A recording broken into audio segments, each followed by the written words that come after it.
this is an iHeart podcast. Guaranteed human. Every parent should know the car ride soundtrack. Are we there yet? How much longer? I'm bored. Well, if you're taking an extensive car ride anywhere and you've downloaded the Lingo Kids app prior to leaving the house, you may experience something strange, right, Chuck? That's right. You may experience silence from the back seat. Your kid may go an entire car ride without asking once if they were there yet. How about that? And by chance of miracle, they may even ask if you could drive longer. Yeah, that's the magic in Lingo Kids. Over 4,000 interactive games, songs, and shows, including their favorite Disney characters. It turns the longest drives into the easiest ones, and honestly, you won't understand why you didn't download it sooner. That's right. Lingo Kids is the #1 entertainment platform for young kids, and it's free to download. Or go Plus with the Lingo Kids subscription and unlock even more content your kids won't be able to get enough of. You can save up to 60% on the yearly plan. Just search Lingo Kids in the App Store or Google Play. Lingo Kids, everything kids love.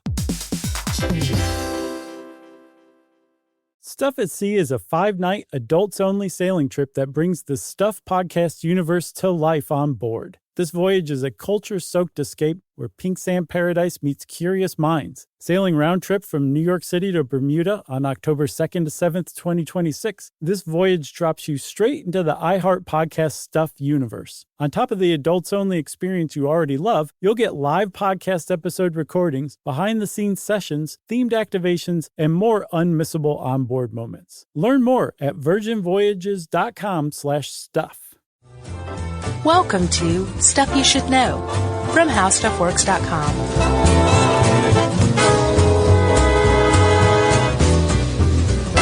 Hey, and welcome to the podcast. I'm Josh Clark with Charles W. Chuck Bryant and Jerry. And so, this is Stuff You Should Know. I thought you were about to change the name of the show right there. No. On a whim. No. No? No. All right. That's very meaty and savory of you. Can you smell my juices? I'm cooking in them. You smell like fish stock. Oh, yeah? Yeah. You know, I did a Don't Be Dumb on ketchup, the origin of ketchup. Mm-hmm. That was a good one. And it actually... Oh, you saw that? Sure. You watched this? Of course I do. I had no idea. I'm your biggest fan. You're one of the 100. Well, no, I'm one of those people that's like, this guy's so dumb. What kind of an... I don't get it. I can't get through these. Why is he acting like that? But I just keep watching them. I can't help it. So you saw the one about ketchup, and you know about ketchup. Yes. The Vietnamese fish sauce that actually serves as the basis for ketchup. Yes. The American condiment, which is not the #1 selling condiment in America. Is it salsa? No. What is it? Mayonnaise. Oh, yes. Did you know that? No, but I love mayonnaise. Clearly you didn't. What kind? Duke's is your brand, right? Well, I'm Duke's, but I find myself a defender of mayonnaise because my whole life people have just thought it was gross. Not everyone. You would do well in like France or Belgium, buddy. Yeah, like on a hamburger and a hot dog, people are like, ugh, because I don't like ketchup, and people think I'm weird. Oh, no, you need some ketchup, too. Not that much. I've also found recently, as a grown-up adult, a real live one, that, like, you can replace ketchup with tomatoes, and it tastes maybe even better, depending on the ketchup. You mean on a burger? Yes. Instead of both? Right. You just mean no ketchup? Yeah. Why, you could put in both. Sugar? I'm not opposed to it. No, it just, I've found, and it was a big surprise to me. Mm-hmm. A really big surprise. Yes. That if you just put tomatoes, a good tomato on, and no ketchup, you're actually creating the taste that you're looking for with ketchup that just misses it slightly. Right, because it's got more than tomatoes in it. Right. It's really, again, very surprising to me. Even though I realize, of course, that ketchup is made from tomatoes. Partially, It's sure. not like I haven't made that connection. Right. I just didn't realize how good just tomatoes were on a burger without ketchup. Yeah, I don't like raw tomatoes either, so I wouldn't do that. And you can't dip a French fry in a tomato. Well, no, I'm not opposed to ketchup. I'll still use ketchup. I hear you. Especially for dipping fries. I'm cool with that. I'm not weird. down in ketchup here is what I'm trying to say. I just think that tomatoes are great on a burger. But I also like mayo, too, I think is ultimately the point that started me off on this. Yeah, I like tomato sauce, like red sauce, but I don't like raw tomatoes or just whole tomatoes. They're slimy. I don't know. You're supposed to eat them like an apple or anything. If you've been doing that, I can understand why you don't like raw tomatoes. Some people do. Some people just slice them and eat them on a plate. Right. Or not just holding it in your hand and eating it like an apple. What kind of monster does that? That's what I'm saying, a monster. Kaiser Wilhelm II. Yeah, he was known. All right. So all of that to say, umami. Umami. Oh, mama. This one's about umami. The fifth flavor. The fifth beetle. Out of what they now say is 6. Fat. Carbon dioxide is also one too. Oh, really? Huh? They found receptors that are tailored specifically to sensing carbon dioxide on the tongue, and that ultimately makes it qualify as a taste. So they're going to be 7 now? I think there's way more. I don't know why science has been so stingy or so reluctant to accept the idea that we have more than 4 flavor receptors or 4 taste receptors. But umami was isolated in the beginning of the 20th century, and it wasn't for almost 80 years before the West finally accepted it. Yeah, part of the reason is because the research was written in Japanese. Well, that's okay. That's maybe has something to do with it. And part of the issue was that umami is very mild in taste, and when you have high concentrations of it to increase that flavor, you've got salty and sour mixed in. Mm-hmm. So I think it just confounded the West. They're like, what? We get sour. Yeah. We get salty. We get sweet for sure. Why, we even get bitter. But we don't get this other thing. Nope. And we're not going over 5. So you better make this umami stuff good. That's Stupid. What the West said. Dumb Western scientists and food scientists. So, Chuck, I think we let the cat out of the bag a little bit. The Japanese are the ones who first discovered umami. That's right. It comes from the word umai, roughly translated as delicious.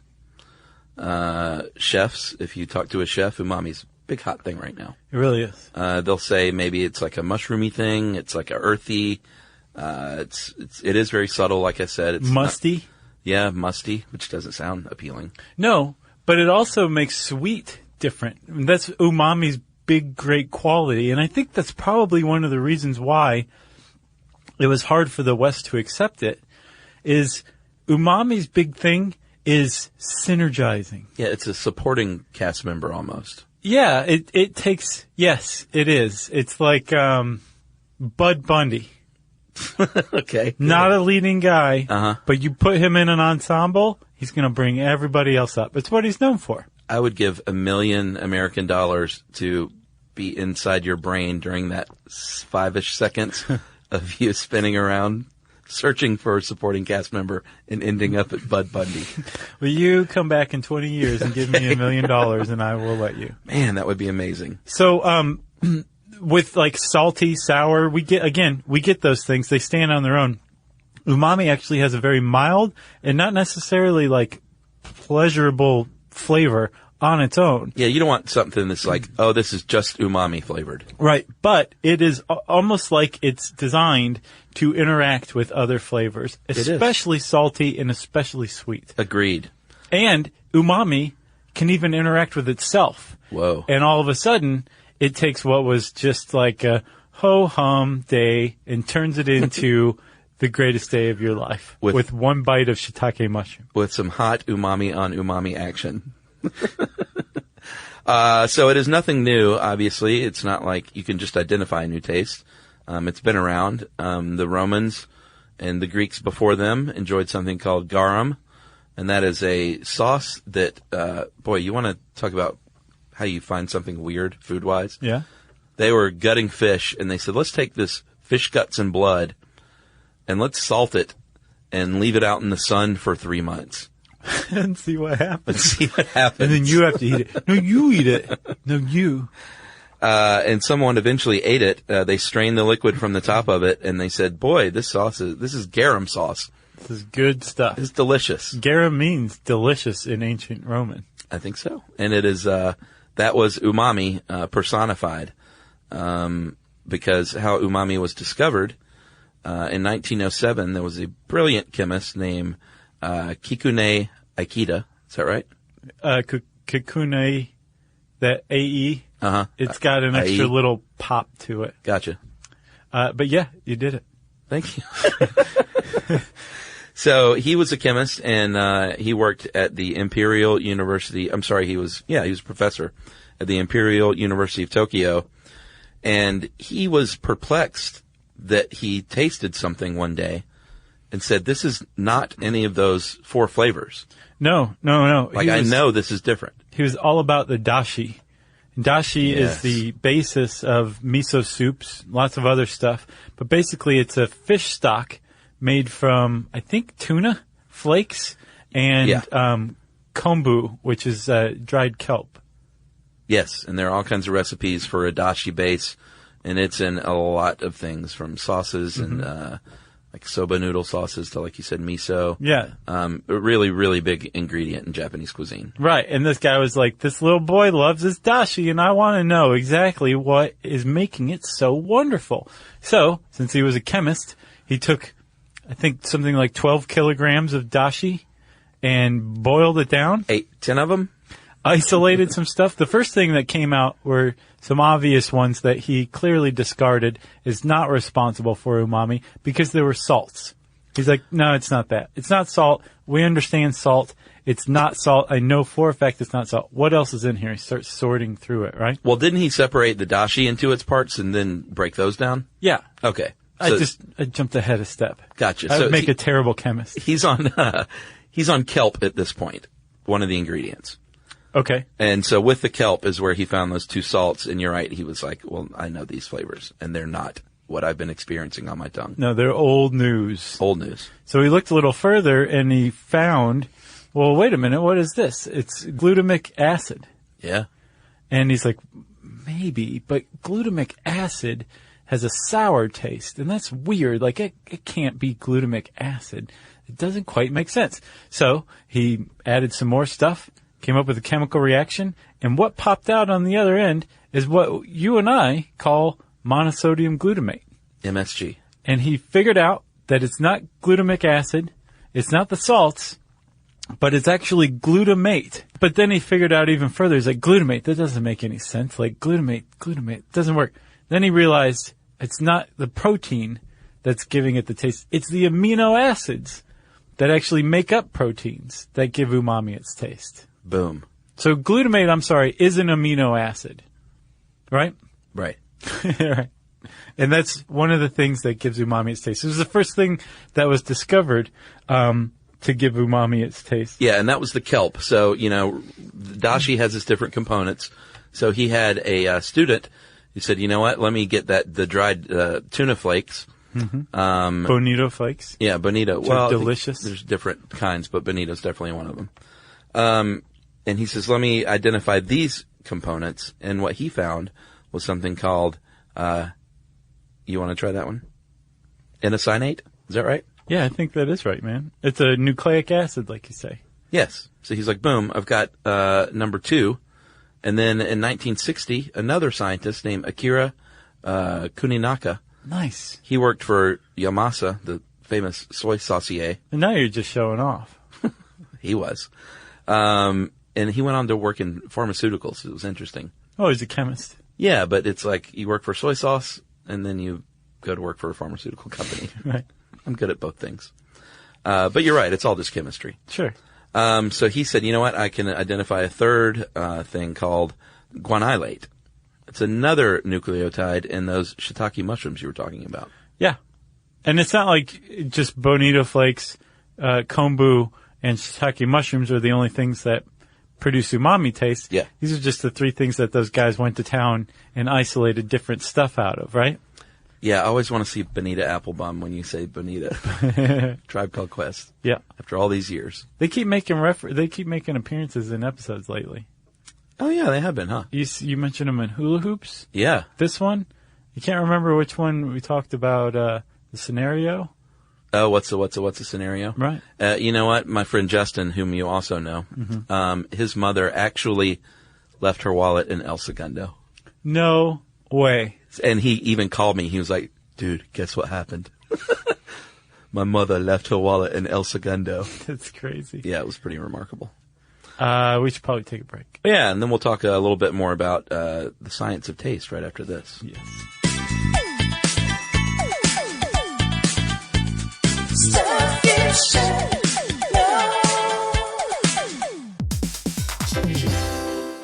Work can be a little weird. One minute you're in a meeting that could have been an email. The next you're trying to decode corporate jargon that somehow means nothing. And don't even get us started on the quick sync that turns into a 45-minute deep dive.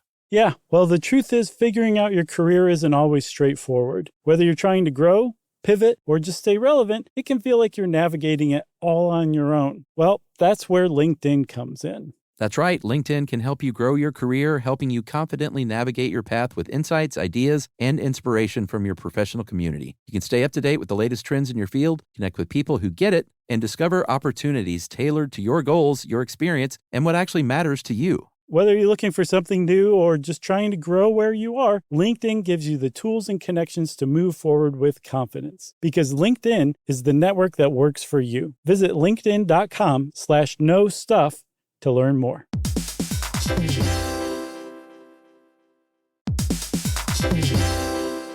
Every parent should know the car ride soundtrack. Are we there yet? How much longer? I'm bored. Well, if you're taking an extensive car ride anywhere and you've downloaded the Lingo Kids app prior to leaving the house, you may experience something strange, right, Chuck? That's right. You may experience silence from the back seat. Your kid may go an entire car ride without asking once if they were there yet. How about that? And by chance of miracle, they may even ask if you could drive longer. Yeah, that's the magic in Lingo Kids. Over 4,000 interactive games, songs, and shows, including their favorite Disney characters. It turns the longest drives into the easiest ones, and honestly, you won't understand why you didn't download it sooner. That's right. Lingo Kids is the #1 entertainment platform for young kids, and it's free to download. Or go plus with the Lingo Kids subscription and unlock even more content your kids won't be able to get enough of. You can save up to 60% on the yearly plan. Just search Lingo Kids in the App Store or Google Play. Lingo Kids, everything kids love.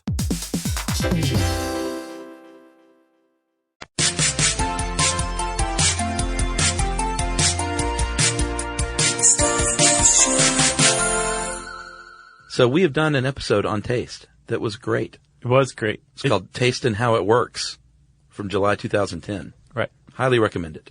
Yeah. But we're going to go over it a little bit more here. Well, yeah, I think if we're going to talk about umami, we'd be big jerks if we just assumed you know everything there is to know about taste. Yeah, we got to talk about what's called the gustatory system. Okay, so when we're talking about taste specifically, that's separate from flavor, which we'll get to. But taste begins on the tongue, right? And on the tongue, you're going to find what we like to call taste buds, or papillae. The papillae have taste buds on them, right? Yes, there are three main types of papillae. You have the fungiform, yes, mushroom-shaped. Sure. The foliate, those are the ridges and grooves at the back of the tongue. Okay. And the circumvallate, and those are circular at the front end of the tongue. Right. And then some papillae have a couple of taste buds. Some have hundreds of taste buds. And then when you look into the taste buds themselves, they have receptor cells. And what's interesting is when you think about a taste bud, you'd be like, oh, well, there's a salty taste bud, sweet taste bud, umami, sweet, sour, bitter. Fat. Right? Carbon dioxide. So that's not the case. No. As a matter of fact, a taste bud has different receptor cells, and these different receptor cells can be tuned to accept or sense different types of taste. Yeah, wasn't it the shape, if I remember correctly? That was with smell. Oh. But smell and taste are closely related. Right. And we should say that the spoiler alert for the taste episode, we're not 100% sure how we sense taste or smell. But yes, the predominant theory is that a specific type of odorant or taste molecule will interact with a specific type of receptor. And when it does, the chemical in that molecule, that food molecule, unlocks that receptor. And by doing that, it's translated into an electrical impulse. Boom. So you chew your food up, gets spitty and saliva covered, and it breaks it down, coats your tongue, and that's when that transduction, those electrical impulses are sent to the NST, the solitary tract of the brain. Sorry, the nucleus of the solitary tract of the brain. Yeah. That's where it all happens. That's when it puts all these different tastes together and says, delicious. I like this. Or, more to the point, that's probably going to kill you, so stop eating that. Yeah. And like we said, taste is different than flavor. Taste is just one aspect of flavor. For a food item, or really anything, to have a flavor, it includes not just the taste, but also the smell, the sight of it, the temperature of it, how it feels. Texture. Is it firm? Is it a little too gelatinous? These are all things that your brain takes into account, including things like memories that you formed from having it before. Yeah, cotton candy when I was a kid gives me great memories. Yeah. So that plays a part in flavor. Exactly. Like you can, like it releases some different aspect of it that only you can experience that flavor. Yeah, like if you had a cotton candy jelly bean, it would conjure up that memory, and that would be part of the flavor experience. Yeah. Or if it's one of your past lives. So that's kind of the science of taste. And with umami specifically, again, one of the things that the West was having trouble with is accepting that umami was a real thing, was that there wasn't any what's called psychophysical evidence that umami was its own taste. That's right. For a long time, they thought it was just a component of salty taste because monosodium glutamate is a type of salt, right? Yeah. It's a salt-protein combination that makes MSG. And for many, many years, this was the only source of umami taste. But finally, in the 80s, once they had the first international symposium on umami, it was a real thing. I bet that was a party. I'll bet it was too, because it was in Hawaii. Sure. And the Japanese and Americans love Hawaii. So I'll bet everybody was partying down there. They started to do studies in the early 80s, and they found, actually, no, there are specific receptor cells on the human tongue. And it turns out, not just in human tongues, but mostly human tongues, that are designed or geared toward accepting or sensing umami tastes. That's right. Those are the G protein coupled receptors, GPCRs. And that is for sweet, bitter, and umami. And sour and salty, those are a little different. Those sort of flow through ion channels, which is way over my head, to be honest. Well, it's just like if a molecule has a positive charge or a negative charge. If it's a positive ion, it has a positive charge, it's not going to make it through all sorts of the channels. It's only going to make it through positive channels. It's simple. I know, but as far as relating that to a taste, it just sort of, all I can think of is mayonnaise. Well, that's the whole thing. It's like you said, it's like your brain just turns to mayonnaise. Yeah. It's transduction is taking a chemical and turning it into an electrical charge. Yeah. I just think that's endlessly fascinating. Oh, sure. The senses and how they work. It's amazing. But not just that, electricity and electrical generation. Like, remember that episode? Oh, Electricity? Yeah. Maybe one of our best, if you ask me. Agreed. All right, so what we have here are three kinds of receptor cells that they know are that respond to this combination that makes up what MSG is. I'm sorry, what umami is. It's that inositol, the guanylate, and the MSG. And what they think is that they actually hold on to these compounds, hold on longer, which is why you get these interesting combinations when you have like cheese with an apple, or cheese on an apple pie. Right. It takes sweet and doesn't just make it sweeter, it makes it sweet in a different way, right? Yeah, exactly. And the same thing again when you mix together different types of either amino acids or nucleic acids that create an umami taste, they magnify this umami-ness of this meatiness of the whole thing. And also with, I believe, salty too. Yeah. Umami and salty mixed together. The fact that it hangs on to that molecule longer, and it just leaves that charge going, then that sweet can come and go, but it's affected by it. Food science is so interesting. It is, and we're going to talk a little more about food science and evolution right after this.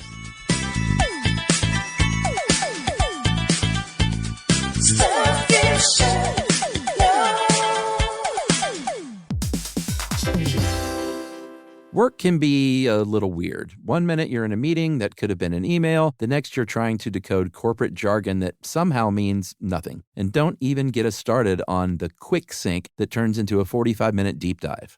Yeah, well, the truth is figuring out your career isn't always straightforward. Whether you're trying to grow, pivot, or just stay relevant, it can feel like you're navigating it all on your own. Well, that's where LinkedIn comes in. That's right. LinkedIn can help you grow your career, helping you confidently navigate your path with insights, ideas, and inspiration from your professional community. You can stay up to date with the latest trends in your field, connect with people who get it, and discover opportunities tailored to your goals, your experience, and what actually matters to you. Whether you're looking for something new or just trying to grow where you are, LinkedIn gives you the tools and connections to move forward with confidence. Because LinkedIn is the network that works for you. Visit linkedin.com/knowstuff to learn more.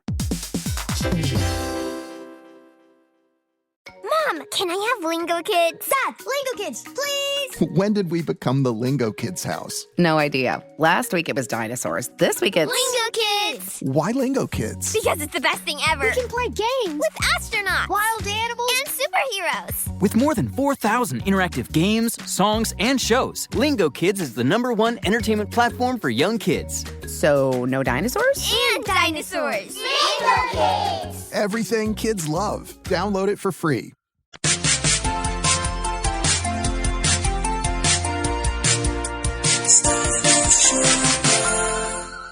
All right, so here's one thing I didn't get, and I reread this a few times.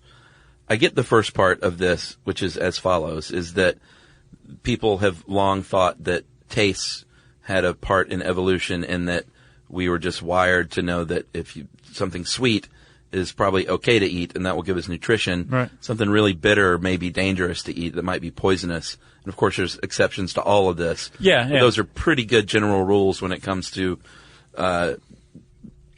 evolution. Right, that was the evolution explanation for the sense of taste, right? Yeah, but what I don't get is where in here does it explain the evolutionary method of umami, like what role it played? I got this. You ready? Well, is it this part about cooking? Yes. Oh, well, it was very poorly stated. It really was. But it's really interesting once you realize this, that so you said that umami is like one of the newer tastes or something like that.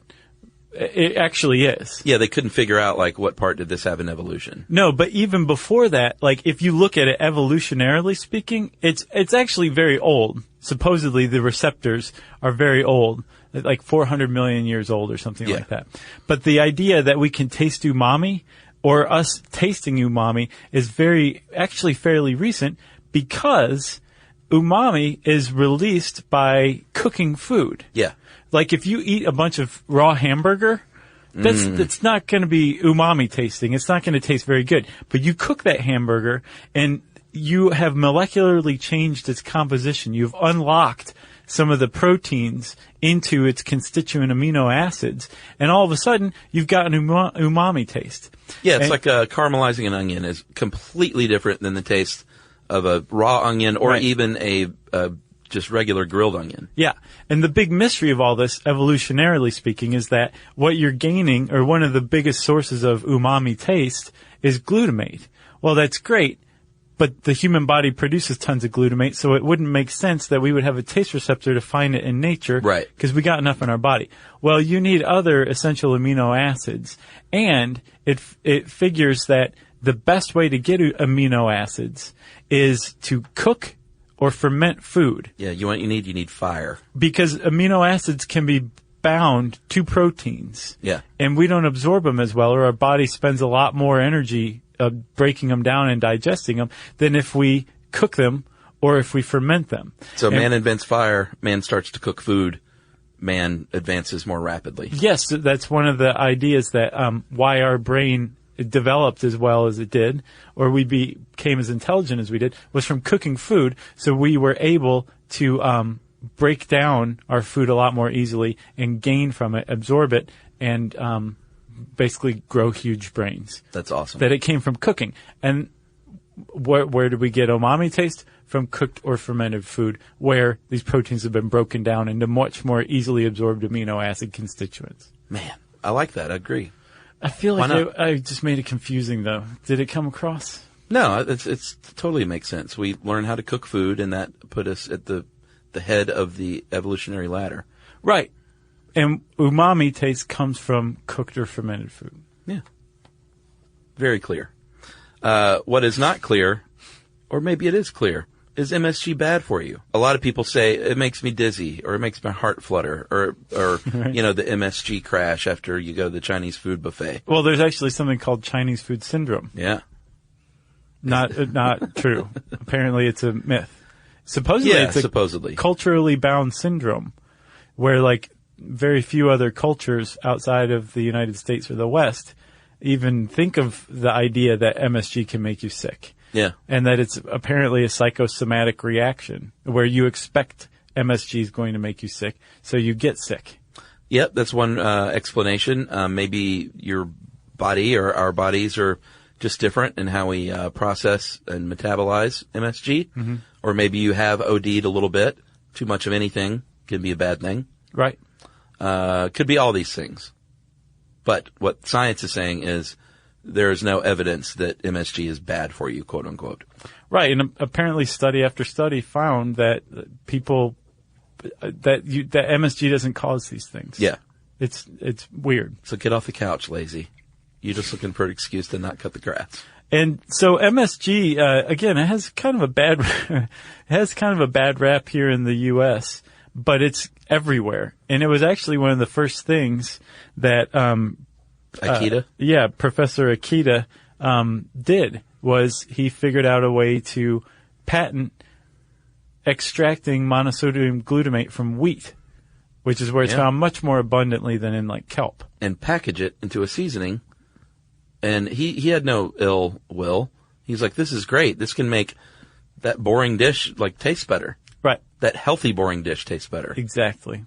So it's ironic then that people think it's bad for you when in fact when he packaged it he was like, this is going to be good for you. Yeah. It's going to make this thing that's good for you taste even better, and our country is going to be very healthy, right? Yeah, but it's hard to find. You said it was in everything, but it's disguised in ingredients. Right. Yeah, again, pretty stealthily. Because MSG has a bad rap here in the West. Yeah, they should just put MSG.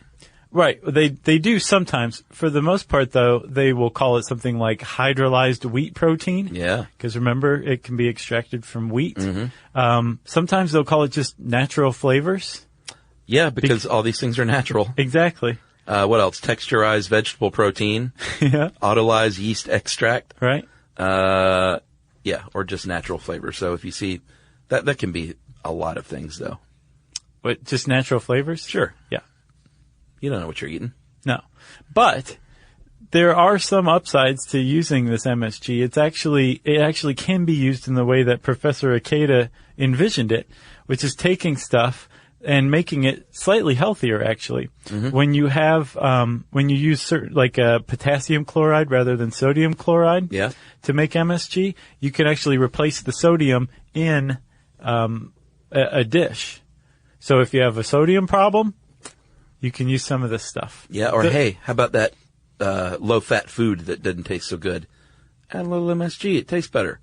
Right. Although recent medical research suggests that you should be not eating low-fat food, that regular fat food is not bad for you. Or hey, old person, you don't taste so good anymore. And you take medication that even dampens that. Right. Why don't you throw some MSG on there? Why don't you, old person? Bring those person? taste buds back to life. Right. You know? Yes. So, Chuck, whether MSG is a bad rap or not, it's definitely all over the place. And it is making things taste good, in my opinion. Umami's here to stay. It is, but there's other ways to get an umami flavor out of food. And this article actually has some helpful tips for your cooking if you want to go and cook and get an umami taste. You ever been to Umami Burger? No, I haven't. It sounds awesome. It's good. I like it. It sounds like in L.A. You can make one at home with some mushrooms. Yeah, Umami Burger is a chain. I don't know where they have them, but I had it in Los Angeles, and they add powdered mushroom and seaweed to the beef with a little soy sauce. You don't even know what you're eating except that it tastes good. Right. You know, you're not like, I can detect the mushroom and seaweed in this burger. Right. It's just umami flavored. Umami. And you know what's interesting? There's this, I think it's called like umamiinformation.com or something like that. Mm-hmm. Really interesting site. But they point out that while you associate umami with Asian cooking, it's actually found all over the world. Sure. Like in Italy with tomato sauces. Yeah. In ketchup in the United States. In cheeses in Europe. In West Africa, they have something called, what is it called? Sambara, I think. It's kind of like a miso in West Africa. That sounds kind of delicious. Yeah. Sambala.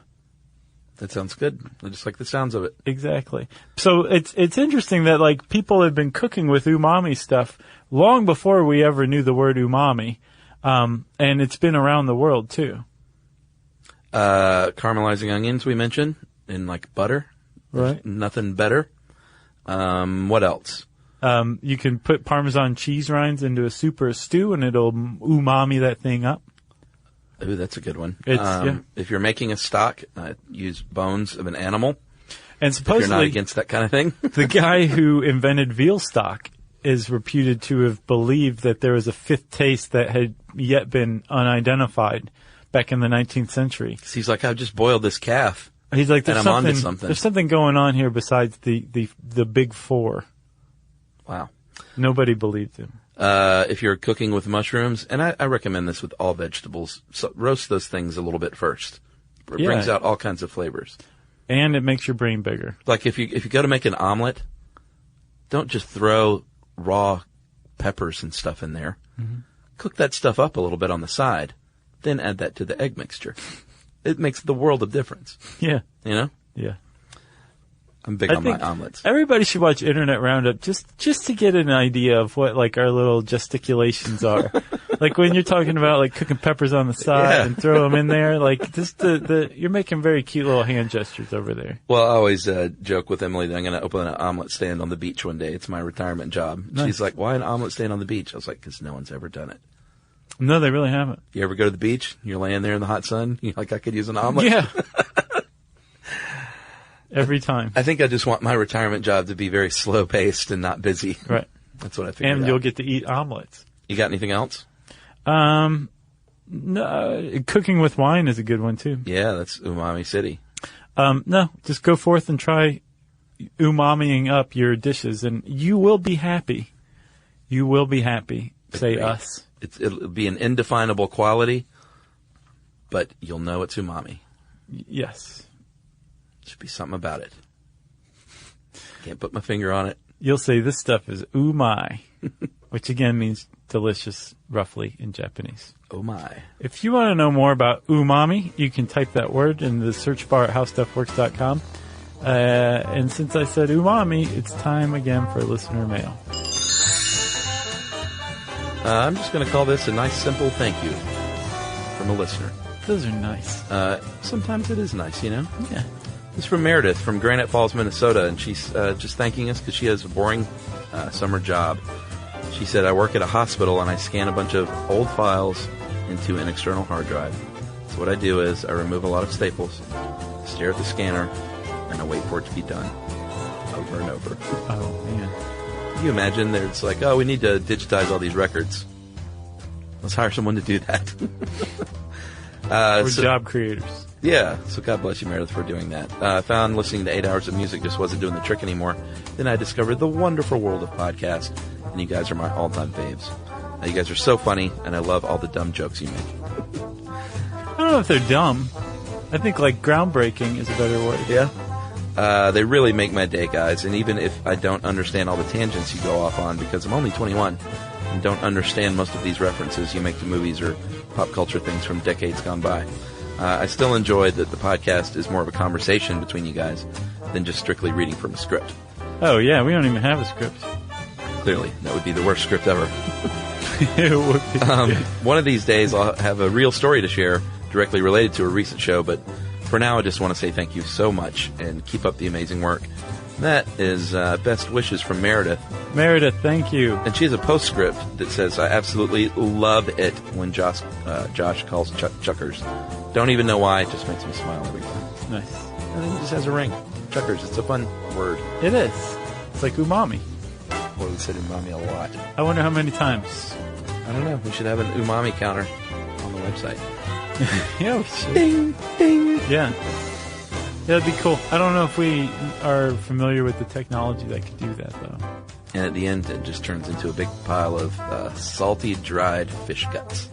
I seriously am making some top-notch miso soup. I've been inspired to. Oh, you're going to make it from your own stock and everything? Yeah. Whoa. I've gotten pretty good at hot and sour soup. Yeah? But I make it from a mix and just add some stuff to it. This I'm going to make from like dashi and miso. From scratch?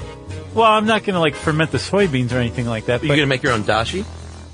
No, I'm going to buy dashi. You should make your own dashi. I'm not going to make my own dashi. Do you know how bad my apartment would smell if I like fermented and then boiled down fish just to make the stock? Are you crazy? You need a spice kitchen. I do need a spice kitchen now that you mention it. Yeah. No, but I will let you know how the miso soup turns out. All right. Okay? If you want to get in touch with us, you can tweet to us at SYSK Podcast. You can join us on Facebook.com/Stuff You Should Know. You can send us an email to stuffpodcast@howstuffworks.com. And as always, join us at our home on the web, stuffyoushouldknow.com.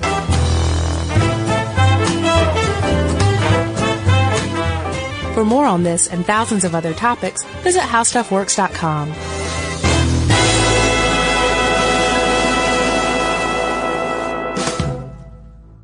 Mom, can I have Lingo Kids? Dad, Lingo Kids, please! When did we become the Lingo Kids house? No idea. Last week it was dinosaurs. This week it's... Lingo Kids! Why Lingo Kids? Because it's the best thing ever. We can play games with astronauts, wild animals, and superheroes. With more than 4,000 interactive games, songs, and shows, Lingo Kids is the #1 entertainment platform for young kids. So, no dinosaurs? And dinosaurs. Lingo Kids! Everything kids love. Download it for free. Introducing the all-new Mazda CX-5, featuring more connection. Hey Google, where's the nearest Pilates class? Safety that has your back. More discovery on the scenic routes. More passion in the details. And more control in changing weather. The all-new Mazda CX-5. More to move every side of you. See it in 5 films at MazdaUSA.com/5sides. Google is a trademark of Google LLC. Sequences shortened and simulated. This is an iHeart podcast. Guaranteed human.